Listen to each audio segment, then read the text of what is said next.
안녕하세요. 한의사 강용혁입니다. 요즘 나라가 많이 어수선합니다. 기업들도 어렵고 소비 심리도 위축되고 청년들은 일자리를 찾기가 어렵다고 합니다. 그러다 보니 삼포 세대라는 사회 현상도 더욱 심화되고 있습니다. 20, 30대 청년들이 치솟는 물가나 등록금, 취업난 때문에 연애도 결혼도 다 포기한다는 말입니다. 설령 결혼은 해도 육아 부담 때문에 출산도 기약 없이 미룬다는 거죠. 그러다 보니 결혼과 출산은 필수가 아닌 선택으로 바뀌는 추세입니다. 여기에 인간관계나 내 집 마련을 포기하는 걸 오포 세대라고 합니다. 그리고 꿈과 희망마저 포기한 걸 7포 세대라고 한답니다. 결국 이들이 마주해야 하는 것은 삶에 대한 불안과 우울입니다. 언론에서는 사회복지 시스템의 부재를 가장 큰 원인으로 꼽고 있습니다. 물론 이 부분도 더 나아져야 할 겁니다. 하지만 복지 시스템만 좋아지면 과연 이런 문제들이 다 해결될 수 있을까요? 최근 국정 상황만 보셔도 아시겠지만 복지 시스템을 만들어야 할 정치인이나 관료, 기업인들은 오히려 국민들 세금으로 등골 빼먹을 국리부타지 이런 삼포 세대의 복지에는 기본적으로 별 관심이 없습니다. 그렇다면 기성세대가 사회복지 시스템을 잘 만들어줄 때까지 목 빠지게 기다리는 것 외에는 정말 아무런 해법이 없는 걸까요? 이런 해법과 관련해 몇 가지 의문이 듭니다. 결혼과 출산을 필수로 여기던 예전 기성세대는 과연 지금 청년세대보다 경제적으로나 사회복지가 더 윤택했기 때문이었을까요? 전쟁 난리통에도 결혼하고 아이를 낳고 했던 우리 부모님들은 어떻게 해석을 해야 할까요? 한편에서는 실업률이 사상 최고치라고는 하지만 정작 자영업 하시는 환자분들은 일할 만한 사람 구하기가 하늘의 별 따기라고도 말합니다. 과연 일자리가 없고 사회복지가 미약해서 3포 세대, 5포 세대, 7포 세대까지 나오는 것일까요?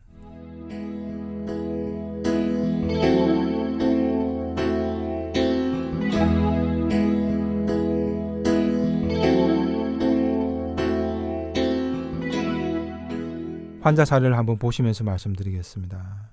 불면증과 신경성 위장병 때문에 내원한 30대 미혼 남성 A씨입니다. 원래도 약간 마른 체형인데 최근 3개월간 체중이 4kg 정도 빠졌다고 합니다. 평소 꼼꼼한 성격인데 체력이 떨어져서 사소한 업무 실수도 많고 기억력도 현저히 나빠졌다고 합니다. 치매가 아닐까? 치매 검사를 한번 받아봐야 하나 이런 걱정까지 한답니다. 술도 예전 주량의 반도 안 먹어도 쉽게 취할 정도로 몸이 많이 약해졌다고 합니다. 체질을 보니 소음인이었습니다. 소음인의 이런 신체 증상은 단순히 체력 저하보다는 사려 과다에 의한 경우가 많습니다. 즉 뭔가 결론 나지 않는 갈등이나 미래의 불확실한 상황을 미리 결정하고픈 그런 마음의 갈등 때문이죠. A씨는 내년 초에 2년간 사귀어오던 아가씨와 결혼을 하기로 했었습니다. 그런데 최근 신혼집을 구하다가 집값이 예상보다 너무 비싸서 놀랐다고 합니다. 그동안 차곡차곡 직장 생활을 하면서 돈을 모아왔고 결혼할 때도 부모님에게 손을 벌리기는 싫었다고 말합니다. 근데 막상 집값이 예상보다 훨씬 더 올라버렸던 거죠. 그래서 A씨는 고민 끝에 결혼을 2년 더 미루기로 결정했습니다. 결혼을 하더라도 맞벌이를 하면서 어느 정도 안정되기 전까지는 아이도 갖고 싶지 않다고 말합니다. 그런데 이런 결정에 A씨의 여자친구와 그 부모님은 어떤 생각이 들었을까요? 여자친구도 30이 넘었는데 결혼 직전까지 갔다가 집값이 올랐다고 일륜지대사를 갑자기 2년씩 미루겠다고 통보를 받으면 어떤 생각이 들까요? 아, 참 내 남친은, 내 사윗감은 참 자립심이 강한 든든한 사람이구나 이렇게 생각할까요? 아니면 조금만 어려움이 닥치면 가장 소중한 것이 무엇인지도 모른 채 무책임하게 포기부터 할 사람이라고 생각할까요?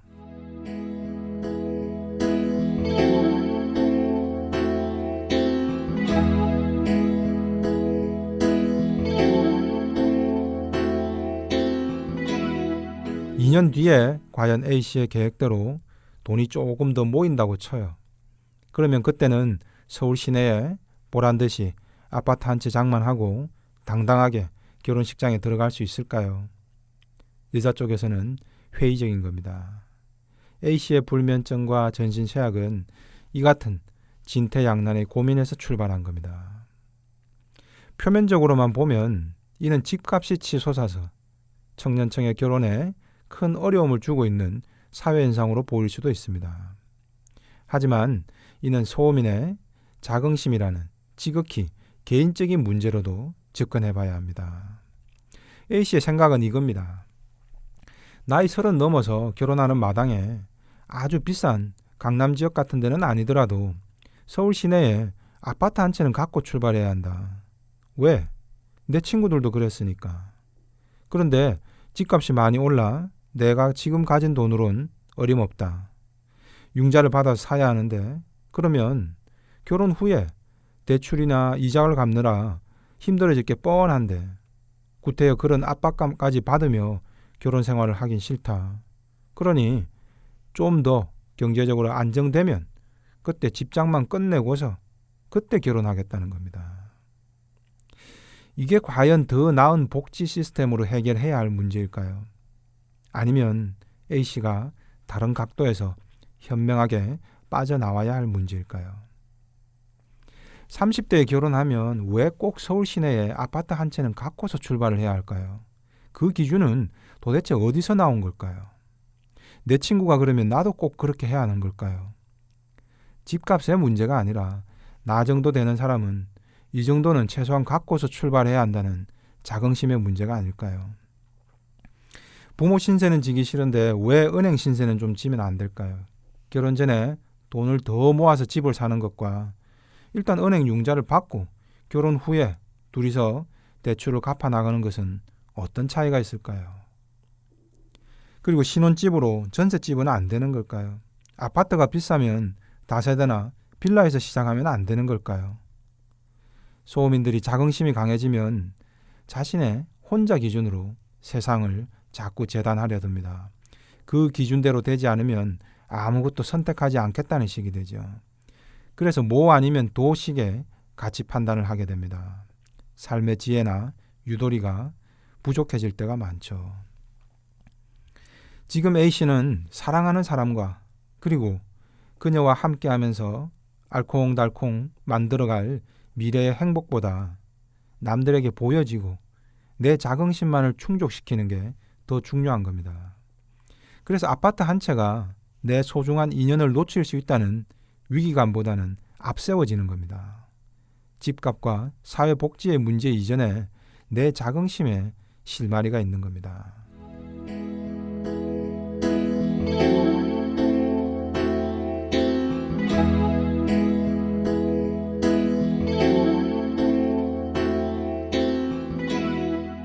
강박증 때문에 내원한 20대 후반 B씨도 유사합니다. 취업 준비만 4년째로 좋은 대학을 나왔고 스펙도 나쁘지 않습니다. 그는 그동안 다들 선망하는 대기업 서너 곳과 공사만 시험을 봤답니다. 왜냐하면 나머지는 한마디로 시원찮고 눈에 들어오지도 않았던 거죠. 근데 4년째 떨어지다 보니 이제 자신감도 크게 잃었습니다. 그러던 중에 도서관에만 가면 내가 동성애자가 아닐까? 만약 내 옆자리에 동성을 내가 덮치기라도 하면 어떡하지? 라는 강박사고에 사로잡힙니다. B씨는 올해는 정말 집중해서 공부를 해야 하고 그리고 성공해야 하는데 갑자기 강박증이 생겨서 공부를 못한다고 호소를 합니다. 하지만 이는 앞뒤가 뒤바뀐 겁니다. 자신의 삶에서 발생하는 불안 때문에 강박증으로 도망치는 겁니다. B씨의 진짜 불안은 자신의 취업이죠. 나 정도의 스펙이면 대기업 중에서도 A급만 그리고 공사가 아니면 안 된다는 그런 생각에 갇혀 있는 겁니다. 4년을 계속 떨어지고 있는데도 말이죠. 그 이하의 기업에 들어가는 건 내 자존심도 허락하지 않고 내 인생이 실패했다는 혼자만의 기준을 갖고서 결론 내고 있는 겁니다. B씨는 매일 밤 잠자리에서 내 미래는 없다라는 좌절감만이 가득하다고 호소합니다.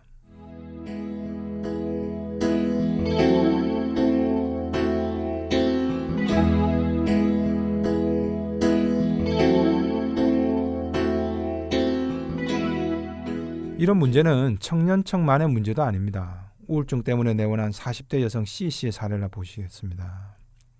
저녁이 되면 심장이 주기적으로 반박자 느리게 뛰는 게 느껴져서 너무 불안하다고 합니다.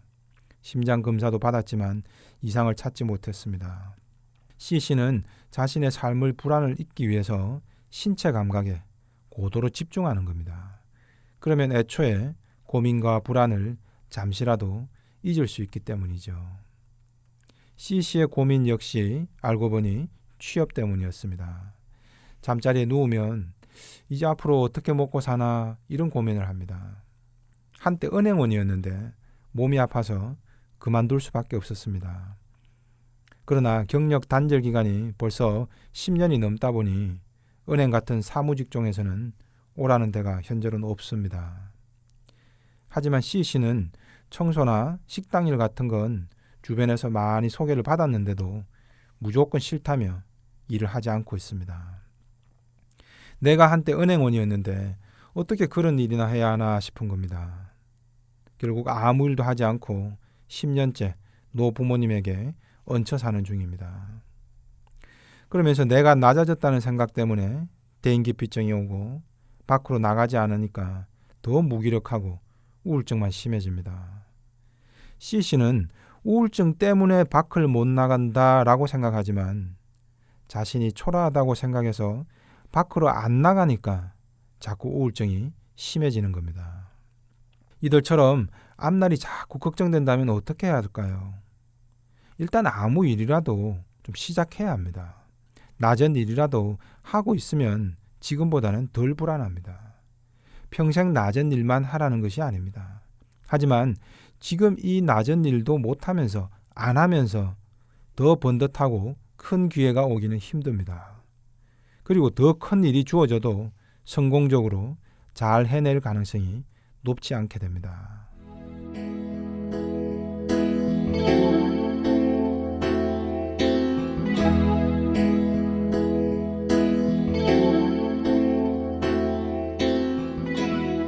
공자의 예를 한번 볼까요?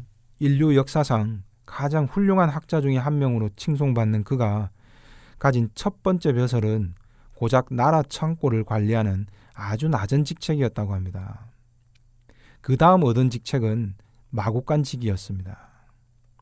공자처럼 대학자가 창고지기에 마구간직이 일을 했던 겁니다.